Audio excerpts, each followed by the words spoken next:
Hey everybody, welcome back to DJ Tutorials. This one is going to be on the Octane Render engine and how to map images onto PBR textures and all that. If you haven't yet, please take a moment to like and subscribe to the channel. It really helps me out. And if you haven't yet, you can become a member of the Discord server. If you have any questions or you just want to share some stuff, you can jump on there. There's also the Patreon here if you are interested in becoming a member. The link to that is also below in the video description. Okay, so here we are inside of Blender, and basically it's just a default cube, and I set everything up according to, or at least close to, the settings that I go over in my recent video on getting started. So go ahead and look at that. You can see that I put in a card right here. There's also a link in the video description below, and I'm using HDRIs from HDRI Haven, so you can check that out and download that. And what we're going to be doing here is we're going to be adding textures into our scene. And if you go on to texturehaven.com, which I've talked about many, many times, you can just go over to the textures. Don't donate some money if you'd like, or please do that so that they can make more of these because it's really wonderful. You know, find whatever you want, download the texture packs, and you can use that for the rest of this tutorial. And we'll use these images just to get started, okay? So after you've done that, what we're going to do here is we're just going to add a floor plane here. I'm going to make it fairly large, grab it on the Z and move it down just so it's below the cube here. And we're going to delete this lamp here, but don't delete your camera because I've noticed that it does create a little bit of an issue with your render device. So here's our image or our scene right now. We have our HDRI in the background, we have our camera here, and we have our cube here.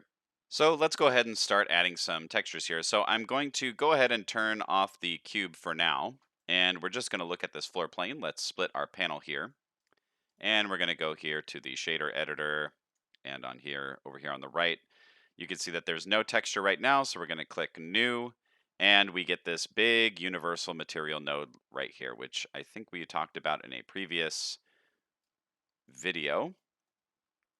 And basically, I don't want people to get too confused or scared about this stuff. It's fairly simple. You're really only going to use the things that you want to use. So I'm not going to go over very specific details on what everything is because this is kind of a Octane is more of an advanced, intermediate to advanced engine for you to use. It requires that you kind of know some things. You have to know kind of what PBR materials are in order to get in here. So I'm not going to go over the details on all that.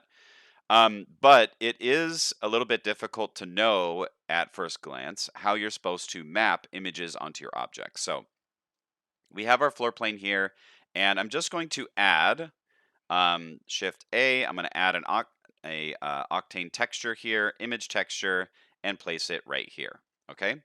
And we're going to go in, we're going to click open, and I'm just going to navigate to where I have placed some asphalt. So let's go to the asphalt texture, which is what I am going to use this time.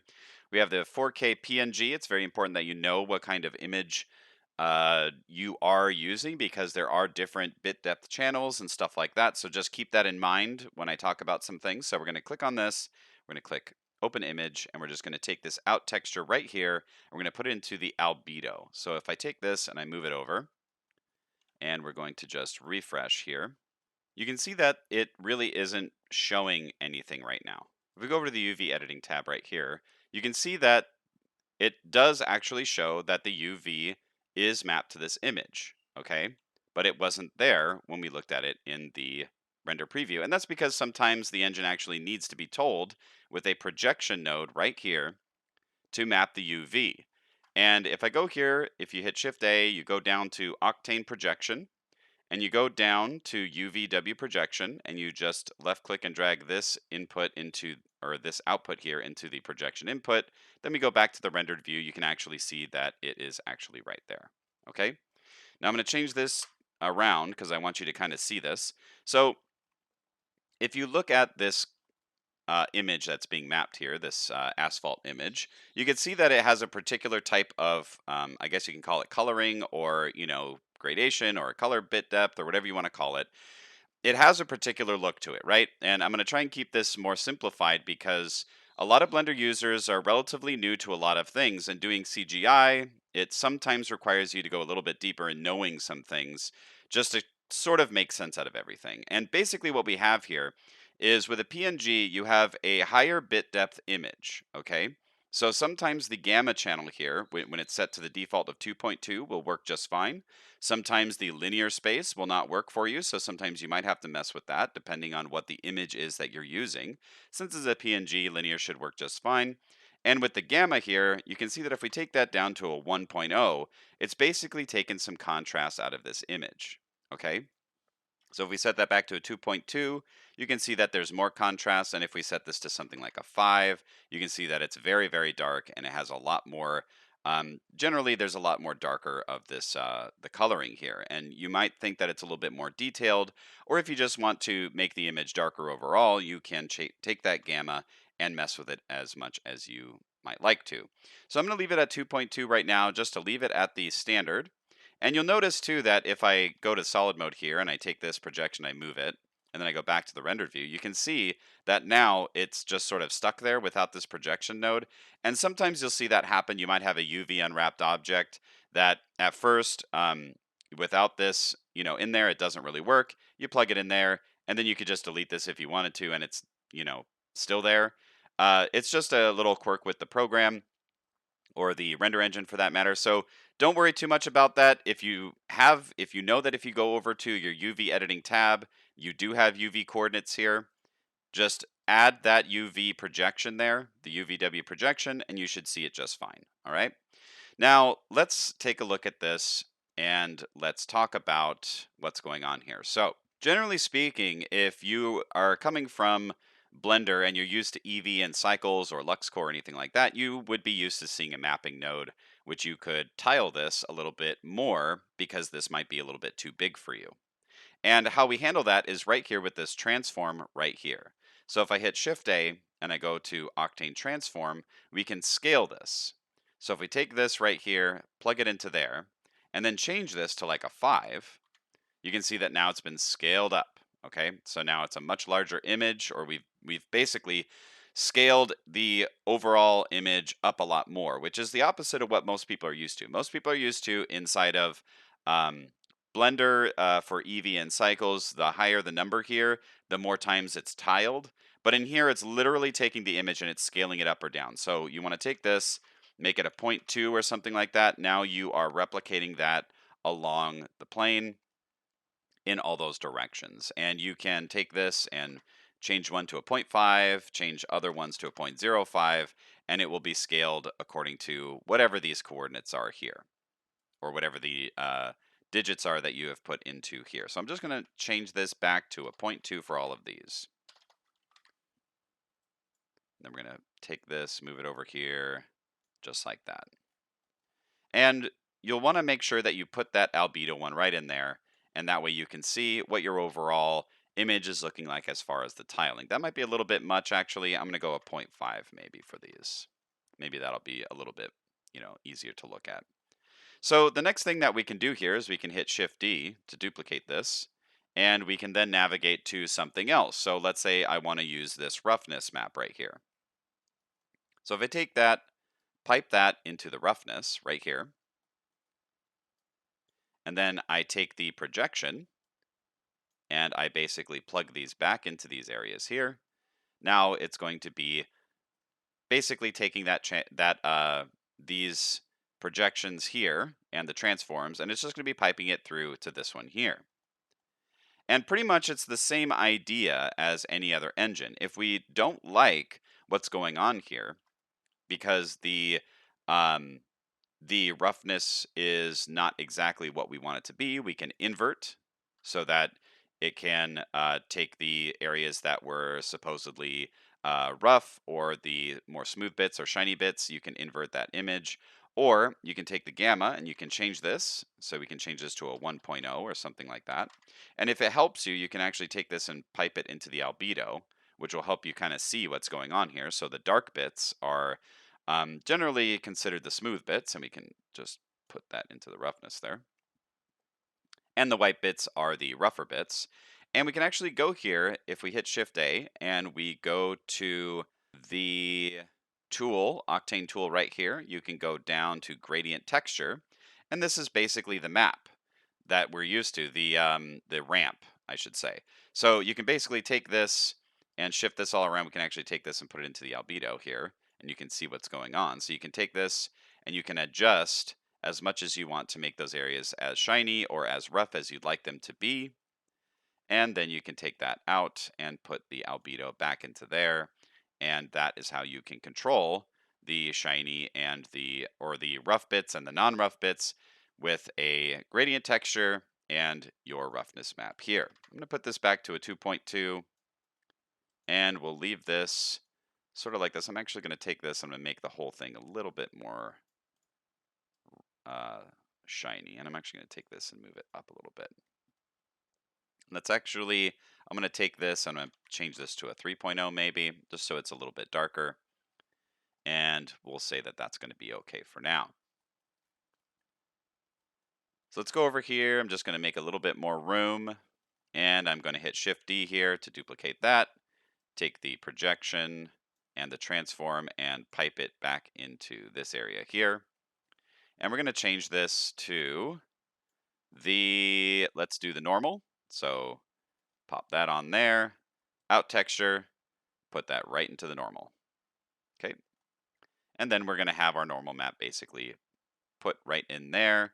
And you can change this. You can change this to something else like a 1.1, a 1.0 or whatever. So you're basically changing that color. But in my opinion, what you should do here is use a tool, and you can use a mix and actually take this and put it into the texture 1. And then in your texture 2, you can kind of control what these are. So we can actually take this, sorry, to a 1. And if you take this and you move it from a 0 to a 1, you can kind of control how much of that normal map is actually hitting that. And this is a little bit shiny right now, so let's actually change this up. And let's change this to like a 0.5, maybe a 0.25. So you can just play with those, get these to the kind of however high you want your normal map, or you could throw a bump in here and then send it into the bump input right here. So if you have a bump map, you can put it into the bump map, and the normal can go right into the normal. Now, what's really cool here is, let's say you're, just kind of poking around and you kind of don't really like the way that the color is. It's off by a bit. Maybe it's not dark enough. Maybe it's too dark. Maybe you want to change the overall color or something like that. What's really awesome about this engine is that if you hit Shift A here, go to Octane tool, you can actually go down to a color correct texture. And it will automatically put it into the invert. You don't want that. You want to just put that into where it says texture at the very top. And then from here, you can change the saturation. So I can make this completely black and white by doing a 0 there. It already is black and white, but you know what I mean. Then the gamma right here, you can pump this up and basically darken this if you'd like. You can add some contrast here if you want to do that. You can change the hue. If there was color here, you could change the hue of it, which there really isn't because it's more so a black and white image. It's a little warm, but the hue isn't going to really do a whole lot here. But basically, you can overall change the color of your diffuse or albedo texture by adding this color correct texture there and adjusting that. So let's go ahead and take a look at this cube here. And you can see here that it still has the principled BSDF. We're going to go here to the materials here. We're just going to call this cube in the materials tab. Just rename this. And this doesn't work, so we're going to go ahead and delete that. So we're going to go ahead and hit Shift A. We're going to go to Octane Shader, and we're going to go here and we're going to add. You can see that you have a diffuse, glossy, all this sort of stuff, but really the main ones you're going to want to use is probably metal. Oops. You probably want to use metal and the universal, which the universal material does have metals in it, and we'll talk about hair materials later. So if we go to the universal material here again, take this, put it right there into the surface. You can then change the albedo color here to, let's say, a red or an orange or something like that. And if we zoom in on it, if you don't like that there's smooth edges, you can click this right here. That makes it more of a flat rendering. And you can change the coding and stuff like that. So if you look at this list here, you can see that coding is black. Basically, that's just the texturing, whether or not you want an area that has it or not. If you make this fully white, it will add the coding. And if you make it fully black, it will remove the coding. And you can also change the sort of coloring of the coding. So it's a little hard to tell sometimes, but if you zoom way in here, if you change the coding color, you can actually see that it is, if you look at the very top there, it is sort of changing a little bit as I rotate this around. But I'm going to make this a black because we really don't want that right now. I'm not really going to go over metals in detail on this one, so we're just going to add some textures here to make this more of a PBR texture and material. And this is another object. If we go over to solid mode here, go to UV editing, you can see that it's already unwrapped. And if we go into our actual folders, if I go into my folders here, and let's just grab this rock stuff here. So if I select the diffuse, if I select the normal, and if I select the, let's go ahead and throw the specular and the roughness. If I take these and I drag them in like this, you can see that it doesn't exactly work the way that you might want, where it puts all of them in at the same time. So you can take one at a time though, drag it and put it in there, just like this. And I'm because I only have one screen that I'm showing you on, I'm going to move this to the other screen, but just imagine that you're seeing me clicking and dragging these all over. But basically, I'm pulling it from my other screen here. So let's then take the roughness, pull that in, and go ahead. And we're just going to take the diffuse here, put it into the albedo, take the specular, put that right into the specular, take the roughness, and the normal and just plug it all in there. And then let's take a look at this. And there you go. You can see that now we have a texture that is fully mapped to our object and it is a rock material. Now, the thing is that this is something that is already UV unwrapped. It already showed the UV textures when we started to map these on here because it usually starts that way as a default cube. But if you didn't see that, again, all you need to do is go down to Octane projection, UVW projection, and put that into these right here for all of them. And then if you want to tile the or transform the way it's being projected, you will add a transform, scale, and throw that right in there. And then we can take this texture and let's say we want it to be tiled a lot more. So I'll put a 0.2, 0.2, 0.2, and there you can see it's tiled a lot more. Let's say that there was something more you wanted to do here. You didn't want to just do the scale transform to duplicate this this tiling here. Let's say you wanted to do some other stuff. If you go Shift A, Octane Transform, Full Transform, you can actually take this. We're going to pipe these into the transform positions here. And we can get rid of, whoops, we can get rid of this scale transform here. So this full transform allows us to rotate, scale, and we can translate the texture. So you can take this and move this to a 1 or something. Depending on how the thing is unwrapped, you may or may not see some of these things. And we can start to rotate some things here. So you can see there, the texture is being rotated along that axis there. And depending on how the UV coordinates are done and all that kind of stuff and what kind of projection you're using, some of these rotations may or may not do something. And we'll look at how to sort of like procedurally generate it onto the object next instead of using the UV coordinates. But just trust me here that these do actually do some other things depending on what it is that you are using to project the image onto your object. So if we take this, you can see there we can shift the rotation of that texture and this X translation here, you can see that the texture is sort of shifting around and moving along the wrapping of our object here. Now the next thing that we can do here is we can go to the solid mode, we can grab this, move it on X or Y, just get it kind of out of the way here, and let's add something else. Let's go ahead and add like a Let's add a UV sphere. No, let's add a cylinder. Okay. And if we take a look at this, if we go to UV editing, you can see it does have UV coordinates, but we're going to do something else with this. So we're going to add a new material here. We're going to go over to the material properties. We're going to add a new one. We're going to call this cylinder, or ER for a cylinder. And I'm just going to go ahead and grab some more textures and throw it in here. So let's do something like some leather. So I have some brown leather that I'm kind of throwing in here. Very basic textures, just a couple. And let's take the albedo, we'll pipe it into there.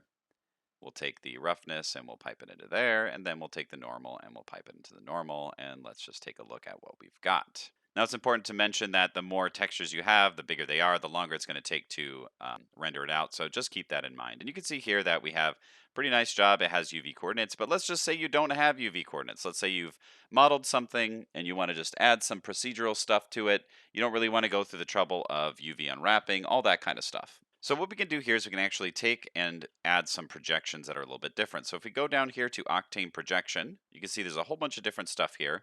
And let's just take this one here, Box Projection, and pipe that into here. And when you do that, you can see that it is doing things a bit different. So if we take a look at this, you can see that it's now changed the way that the texture has been projected onto our object here. And let's actually make this a little bit easier when we start looking at some of these. I'm just going to remove these from the normal and the roughness, just so you can see the regular image map here. And I'm just going to remove these as well, so it's a little bit easier when we start just plugging some different stuff in here. So there's a box projection there, which basically is like the way that Cycles or Eevee would do it. It basically projects it as if the thing was a sort of like box form. And if we go in here to projection and we go to cylindrical, you can pipe that into there and it will wrap it like it's a cylinder. And you can see that there's a point right there that it's just sort of going into there. And this is a very, regular, traditional, or standard way that you would see a cylindrical projection. And you can rotate this and everything like I showed you before with the transform.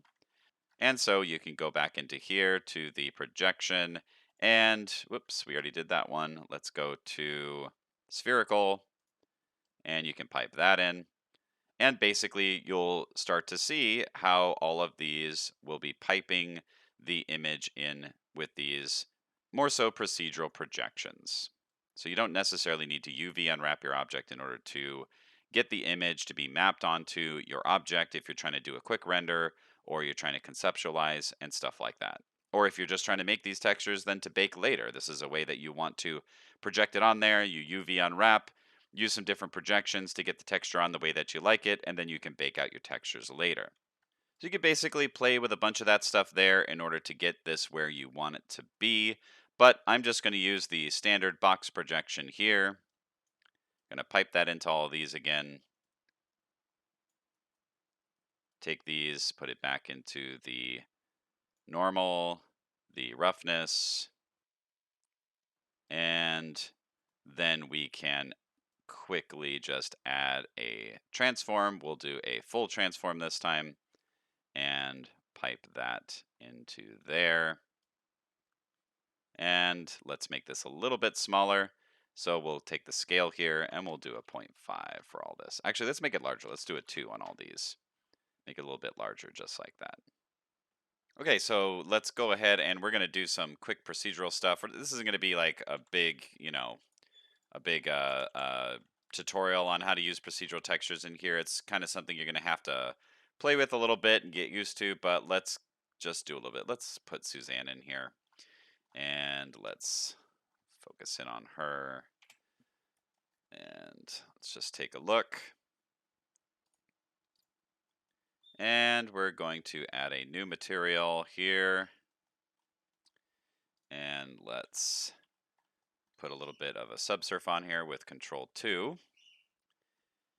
And basically what we can do over here is we can add a Octane Procedural. Let's just add a marble texture right here. And you can take that and pipe that right into the color. You can see that it comes up with something right there. You can shift the octaves, offset, and all that kind of stuff here, but the super cool thing is you can still use the projection and the transform here. So if you go here to Octane Transform, throw a scale in there, you can scale these in the different ways that you wish, something like that. We can take a ramp here. So let's take a gradient texture and we can change this to a different color. So let's do a red. And then here we can do maybe a blue, add another color here, maybe add a yellow or something.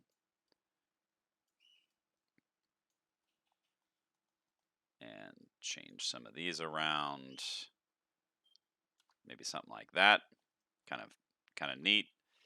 And you can take the projection here, go down to Octane Projection, and you can change how this is going. So you can do a box projection, which is going to change it up. You can see some of the cuts that are happening in here from the box projection.